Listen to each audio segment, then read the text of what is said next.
Hello students, my self तेज सिंह और आप लोग देख रहे हैं तेज केमिस्ट्री। आज के लेक्चर में अपन डिस्कस करने वाले हैं, हमारा नया टॉपिक है परसेंटेज कंपोजिशन।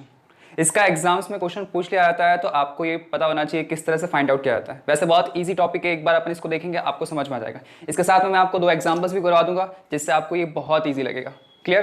तो ये आपके आपके जो 11th क्लास के जो टॉपिक्स है उनमें एग्जाम्स में पूछ लिया जाता है, तो ध्यान रखना है इस चीज़ का। ये काफ़ी इंपॉर्टेंट टॉपिक है, क्योंकि कुछ ऐसे आपके क्वेश्चंस बनते हैं जिनमें आपको परसेंटेज, आपका जो मास परसेंटेज होता है वहाँ कैलकुलेशन करने की जरूरत पड़ेगी। तो चलते हैं हमारे लेक्चर की तरफ, देखते हैं क्या होता है इसमें। ओके, सबसे पहले बात करते हैं परसेंटेज कंपोजिशन। इसमें अपन ज़्यादा डिटेल में नहीं जाने वाले, इसमें अपन सिर्फ बात करेंगे फॉर्मूले की और क्वेश्चन की। ठीक है, तो सबसे पहले अपन एक काम करते हैं, इसका फॉर्मूला देखते हैं। देखिए, मैं यहाँ पे बोला गया है परसेंटेज कंपोजिशन। इसका मतलब ये हुआ कि अगर आपके पास कोई मॉलिक्यूल है और मॉलिक्यूल के अंदर जो भी टोटल मॉलिक्यूलर मास होता है, उस टोटल मॉलिक्यूलर मास का पर्टिकुलर एटम कितना परसेंटेज रखता है। बात समझ में आ रही है? जैसे मैं कहता हूं कि आपके पास H2O है, ठीक है, H2O का टोटल मास कितना होता है, आपका 18 होता है।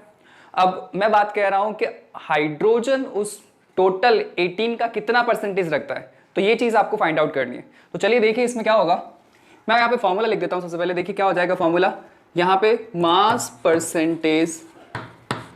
Percentage that will equal to क्या हो जाएगा, ये देखिए यहाँ पे हो जाएगा कि number of atom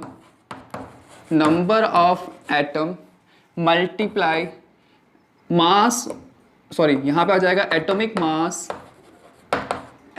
mass of element.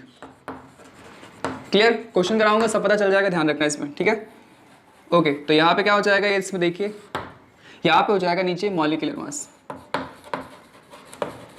बस इसमें आपको फॉर्मूला पता है तो आप सब कुछ कर सकते हो। और इसको क्या करना है, परसेंटेज है तो क्या करना पड़ेगा, 100 से मल्टीप्लाई करना पड़ेगा। तो ये हमारा क्या हो चुका है, फॉर्मूला हो चुका है।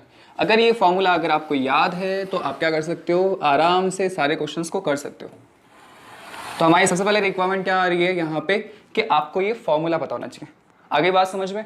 तो क्या हो गया, मास परसेंटेज मतलब किसी भी पर्टिकुलर एटम का मास परसेंटेज निकालना है तो कैसे निकालोगे, number of atoms multiply atomic mass of element into 100, और यहाँ पे क्या आ जाएगा, नीचे मॉलिक्यूलर मास आ जाएगा। क्लियर? अब चलते हैं क्वेश्चन की तरफ। देखिए, ये आपको फॉर्मूला याद होना चाहिए, पहले बोल रहा हूँ, फॉर्मूला याद नहीं है तो आप आगे वाला काम नहीं कर पाओगे। क्लियर?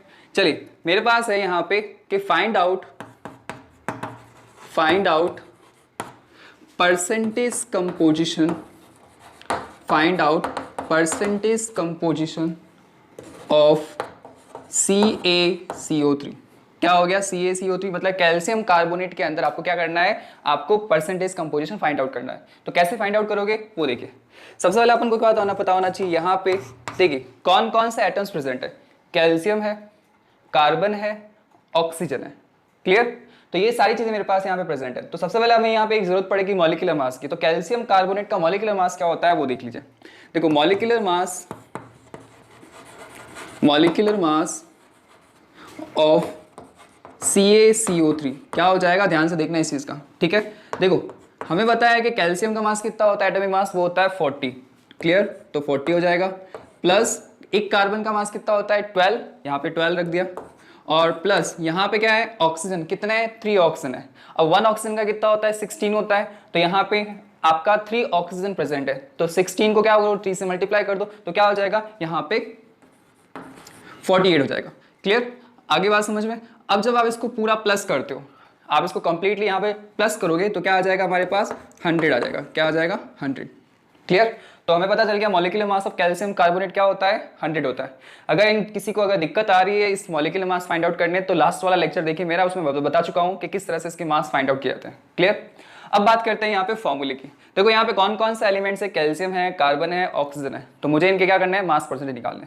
तो यहाँ पे सबसे पहले अपन लेते हैं percentage mass percent of calcium.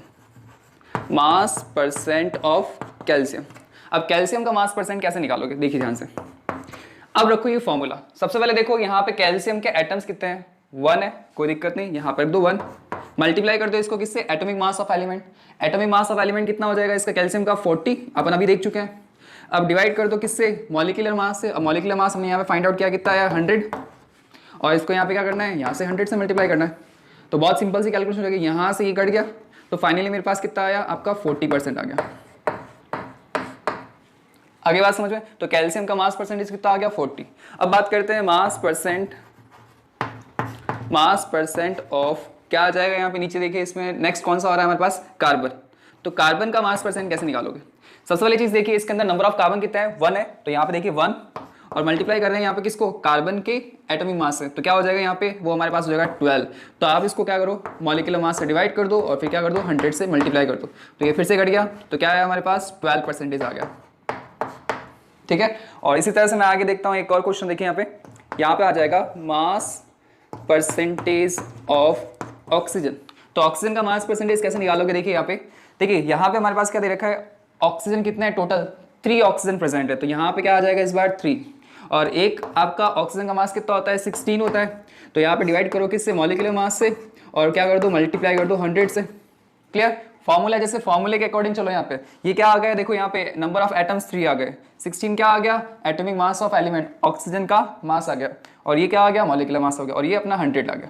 तो जब आप इसको यहाँ से सॉल्व करोगे तो ये कितना आ जाएगा हमारे पास 48% आ गया।